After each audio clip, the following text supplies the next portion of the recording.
Welcome to my YouTube channel. दोस्तों कैसे हैं आप लोग? आशा करता हूँ आप लोग बहुत अच्छे होंगे। दोस्तों आज बात करते हैं कि कंस्ट्रक्शन साइट पर क्या क्या सेफ्टी होनी चाहिए। Construction site safety rules. Number 1, PP personal protective equipment. Number 2, site entry rules. Number 3, proper training 0। Number 4, hazard identify. Number 5, communication. Number 6, overloading. Number 7, work area clean. Number 8, emergency produce. चलिए अभी एक एक करके उसके विस्तार उसके बारे में समझते हैं। PP personal protective equipment. PP का मतलब होता है helmet, safety shoes, reflective jacket, gloves. बिना पीपी साइट पर एंट्री होना मना है। हर कंस्ट्रक्शन साइट पर पीपी कंपल्सरी यूज करना चाहिए। बिना पीपी आपको साइट से निकाल भी सकते हैं। आगे है site entry rule. Proper PP use करना जरूरी है। पहली बार साइट पे जाने से पहले आपको इंडक्शन लेना बहुत जरूरी होता है। उसमें सेफ्टी के रूल समझाए जाते हैं। नशे की कंडीशन में एंट्री बिल्कुल मना है साइट पर। साइट पर एंट्री होने के लिए आईडी कार्ड या गेट पास बहुत जरूरी होता है। अनऑथराइज्ड पर्सन साइट पर एंट्री नॉट अलाउ होती है। किसी भी पर्सन के पास आईडी कार्ड या गेट पास ना हो उसे साइट पे अलाउ नहीं होता है।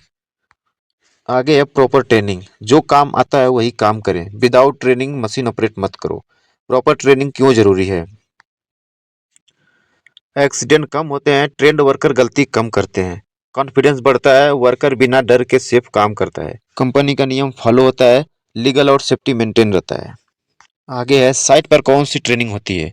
साइट पर इंडक्शन ट्रेनिंग होती है। न्यू वर्कर को बेसिक सेफ्टी रूल बताए जाते हैं। टूल बॉक्स रोज का शॉर्ट सेफ्टी डिस्कशन 5 से 10 मिनट का होता है। आगे है हजार्ड आइडेंटिफाई। हजार्ड क्या होता है यानी खतरा क्या होता है? जो भी चीज इंजरी, डैमेज या एक्सीडेंट का केस बन सकती है। काम स्टार्ट करने से पहले रिस्क आइडेंटिफाई करो। डेंजर को पहले समझो फिर काम करो। जैसे एग्जांपल के तौर पर फिलिंग ऑब्जेक्ट यानी ऊपर से सामान का गिरना। मूविंग मशीनरी यानी क्रेन व्हीकल। व्हीकल वायर यानी कि स्लीपी फ्लोर। हाइट वर्क यानी स्कॉफ फोल्डिंग से गिरना। आगे है रिस्क असेसमेंट। रिस्क असेसमेंट का मतलब होता है हजार से कितना नुकसान हो सकता है। पॉसिबिलिटी क्या है? दो चीजें देखे जाते हैं। नंबर 1, कितनी चांस है एक्सीडेंट का। नंबर 2, कितनी बड़ी इंजरी हो सकती है। जैसे हाइट से गिरना हाई रिस्क, फ्लोर पर पानी फिसल के गिरना मीडियम रिस्क। आगे है कंट्रोल मेजर। रिस्क को कम करने के लिए स्टेप लेते हैं।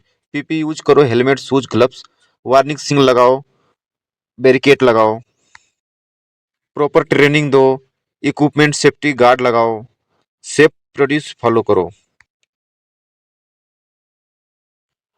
आगे है हीरा प्रोसेस। हजार्ड आइडेंटिफाई करो, रिस्क असेसमेंट करो, कंट्रोल मेजर लगाओ, मॉनिटर और रिव्यू करो।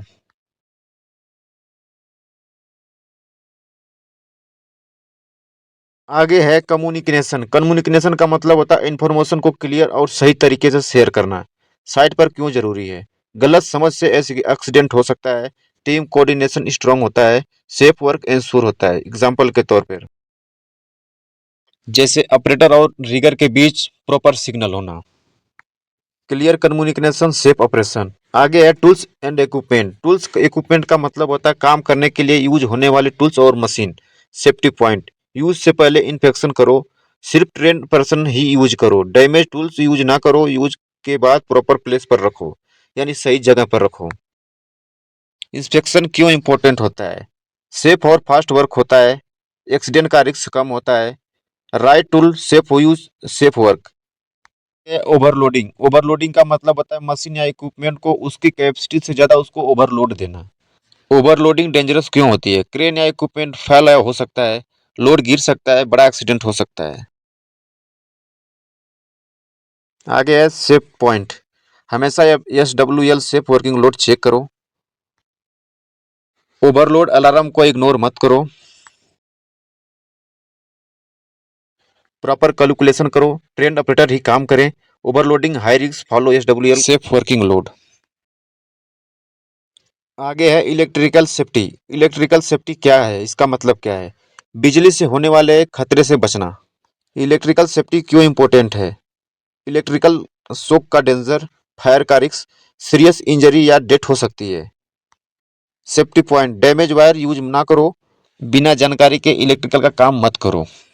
Proper insulation and earthing check करो। ऑथराइज इलेक्ट्रिशियन ही काम करें।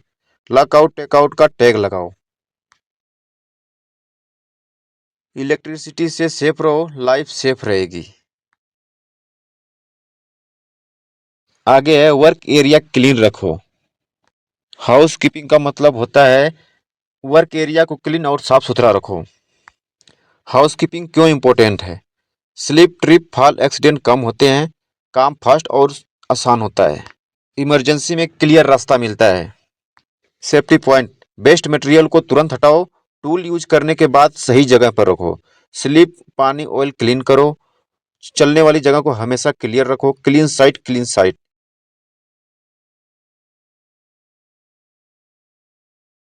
आगे है इमरजेंसी प्रोसीड्यूर। इमरजेंसी प्रोड्यूस का मतलब होता है एक्सीडेंट, फायर या किसी भी इमरजेंसी में क्या करना चाहिए, कैसे रिएक्ट करना चाहिए। इमरजेंसी क्यों इंपॉर्टेंट होती है? जान बचती है, पैनिक कंट्रोल होता है, डैमेज कम होता है। इमरजेंसी स्टेप, अलार्म सुनते ही तुरंत काम बंद करो। Safe exit, emergency route follow करो। असेंबली पॉइंट पर तुरंत जाओ, जमा हो जाओ। सुपरवाइजर सेफ्टी टीम को रिपोर्ट करो। इंजरी को हेल्प दो अगर सेफ हो तो।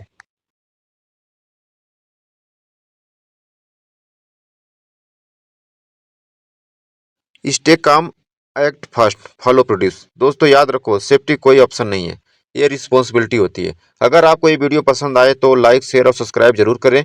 माई safety my responsibility. Thank you दोस्तों वेरी मच।